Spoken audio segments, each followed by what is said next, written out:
Okay, so this lesson is to familiarize yourself with my blog so that you understand how to navigate it throughout the course. So by now you've created an account and you have access to the blog and you should know how to log in. One thing I would suggest is many of you use your phones to access the blog, of course, and once you do that, you typically don't have to keep logging in. So you will, a lot of times students forget their passwords and their usernames. So because they're not having to continually log in on their phones with that, it saves their information. So please store your password and your username somewhere in your notes on your phone or something so that you know how to log in on a regular computer. When you are at home, what I suggest is that you bookmark the blog login page so that you don't forget how to get to it, okay? Whoops, I didn't mean to do that. This is the login page that you saw when we were in class and registered you for the blog. So anyway, when you go into the blog, the first thing you see, of course, is the introduction page, which I am logged in as a fake student that I call Allatoona Parent, so that you can see what I see as so that you can see what you will see as a student. Really, the only thing you ever need to concern yourself with is right here, courses. So you'll click on courses, and what you will see, of course, is our course. So this is what you will do every time. Click on our course. Okay, so on the left-hand side, you see a tab that says Lessons and Assignments.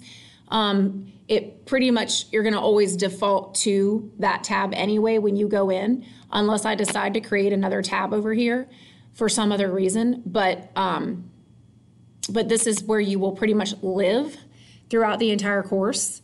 I do want to express to you how important it is for you to use this blog. You almost can't not use it because I run a modified flipped classroom model where a lot of the learning you do is independent. Some of it in class, some of it at home. There's a lot of video lessons, instructions, samples, things like that. You will be turning in the majority of your work in this class electronically on this blog. Virtually nothing is done through paper. So that is why it is so important that you understand how to use the blog and that this lesson is very important. So when you go in, I organize everything by folders. And obviously you can see there's not a whole lot here yet because we're beginning of the semester. So in this folder, it's pretty self-explanatory. What's in here, you know, a lot of this stuff we're gonna go over in class, but or we may have already been over.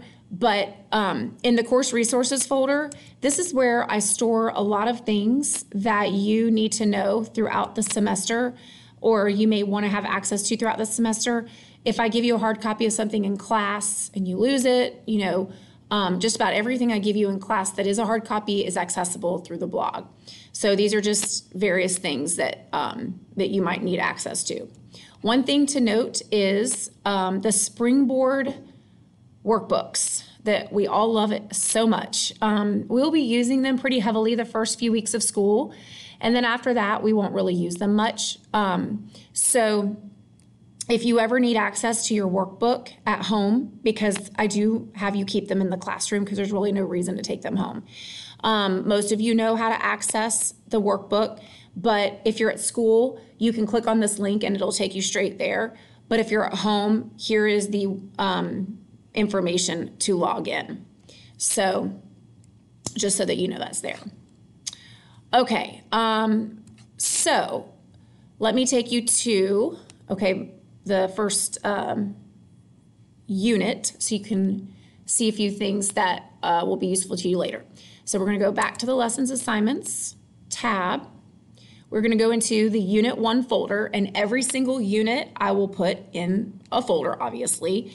I try to list the main things that we're learning in that unit that obviously don't mean anything to you yet, but when you click on the folder, in this first unit, which is anywhere from 5 to 6 weeks long, we cover 2 different things. We cover narratives and we cover the beginnings of argument using narratives. So I've got it broken up into 2 folders because it's 2 parts of the unit. So I'm going to go into this first folder just to show you some things, to demonstrate some things, but obviously I'm not getting into any like lessons or teaching here. So you can see that I have some things folders within folders. Some things are just their own little item or file on their own. It just kind of depends on what it is I need you to access. So if it's a lesson that has a lot of things associated with it, I will put it in its own folder, as you can see here or here, just to kind of keep everything organized. So you just kind of have to get used to my organization. I do folders within folders, sometimes within folders. I try to keep everything extremely organized. So what I'm going to show you right now is how to turn in an assignment on the blog electronically. Super important. Almost everything you do in here will be turned in this way. So I'm going to go into this folder right here because it has an assignment in it that I want to use as a demonstration. So anytime I post a link for you to turn something in, it will be red. Okay, so I will never put anything else in red. That's how you can spot a submission link. I always put submit whatever it is as the title of the link. So there should never be any question where to turn something in. Okay, so generally what I do is post the instructions and student samples and all that kind of stuff separately, and then the link is separate from all of that. And I usually put it at the top so that you can find it easily. Okay, so whatever folder you're in, wherever you are on the blog, it will always be at the top for the most part. So if you are going to turn in an essay, a project, you can turn in PowerPoints, you can turn in movie files, you can turn in obviously Word documents, PDFs. So everything you are turning in will be submitted to one of these links. So what you will do is you will click on the link, and what you will notice is that this is an example of something that has already been turned in, and I'm kind of working backwards here so you can kind of see what it looks like once you've turned something in. But what I want you to notice is when you turn something in, you will see your submission right here. If it's a Word document, a PowerPoint, whatever it is, you will see a copy of your submission right here. So you will know that you have submitted successfully if you see your assignment that you've submitted in this box. You will also get a confirmation bar at the top. I think it's purple, which I'll show you in a minute. And that confirmation bar will say submission successful. So what I need for you to understand is if you have not gotten that message and you do not see your assignment here, the submission has not gone through. And this is very important because it is your responsibility to check these things. If you come in here and tell me, but I swear I submitted it and I do not see a submission, it did not get submitted, and I can only take your word against mine. So my point is, I hold you accountable for whether something's turned in on time based on the timestamp that I get.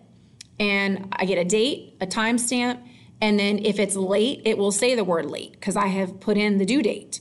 So there is no mistaking when you have turned something in on time or not.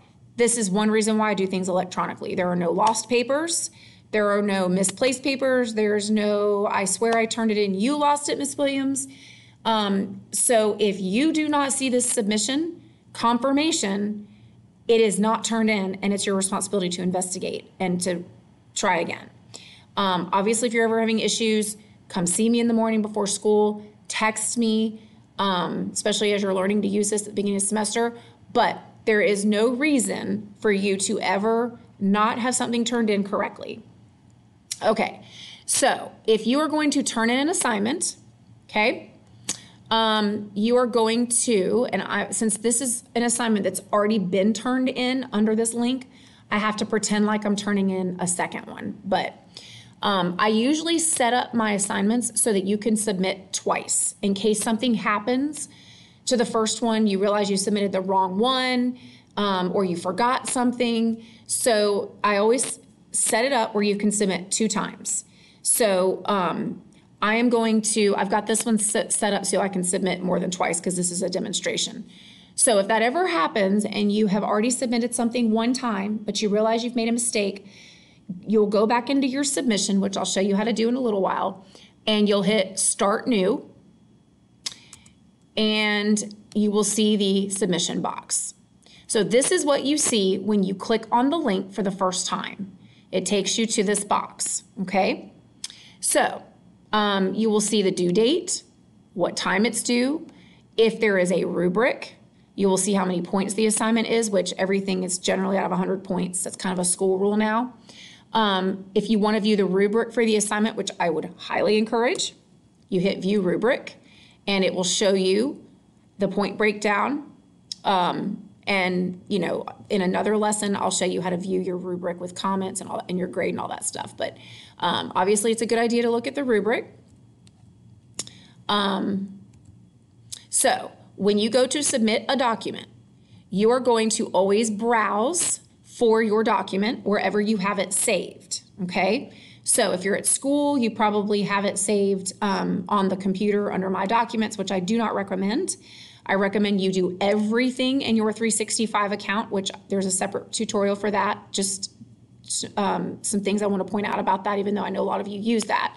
But you will never submit a document from 365 directly. You will always download your documents in 365 to a Word document or a PowerPoint document. You cannot submit directly from 365. I will not be able to open it. So the next tutorial after this one is going to show you what I mean by that. So you're going to browse. You're going to find your document wherever it is saved. So I'm just going to pick something, you know, just a random document. Okay, I'm going to click on that. I'm going to hit Open, right? So you will see that your document has shown up right here. Okay. If you make a mistake and you realize it right away, you hit the wrong document or whatever, you can say do not attach and then browse again for the next document. You can submit as many documents as you want to, all under one submission. Okay, it depends on what I'm asking you for, obviously. So once you've hit the, you know, attached your document, you're going to hit Submit. Okay, now one thing I want to tell you, do not ever submit anything to this, Write Submission. Okay, this is if you want to leave me a note or if there's a link to something that you're turning in, like let's say it's a website you've created or something on the internet that's a link. That would be the only time, like a YouTube link or something, that would be the only time you would use this box, is to attach a link to somewhere. But never, never, never type your essay or type your paper or whatever it is, never, never type it here. Okay, the only thing you can type here is a note to me like, hey, Mrs. Williams, I couldn't get this to format right, blah, blah, blah, whatever. A note to me, but you will never submit an assignment under the Write Submission box unless it's a link to something. So we've got your assignment attached here. You're going to hit Submit. Okay, looky here. So what you see is the document, okay, that you submitted. You see right up here a purple confirmation. Success, your submission appears on this page. Confirmation number. You don't have to copy and save it, you know, if you don't want to, but because I will get it if you see this screen. Okay, if you do not see this, you have not submitted successfully. Over here, you will see if it is late. You'll see your submission timestamp and all that stuff. Okay, so that is how you submit an assignment to my blog.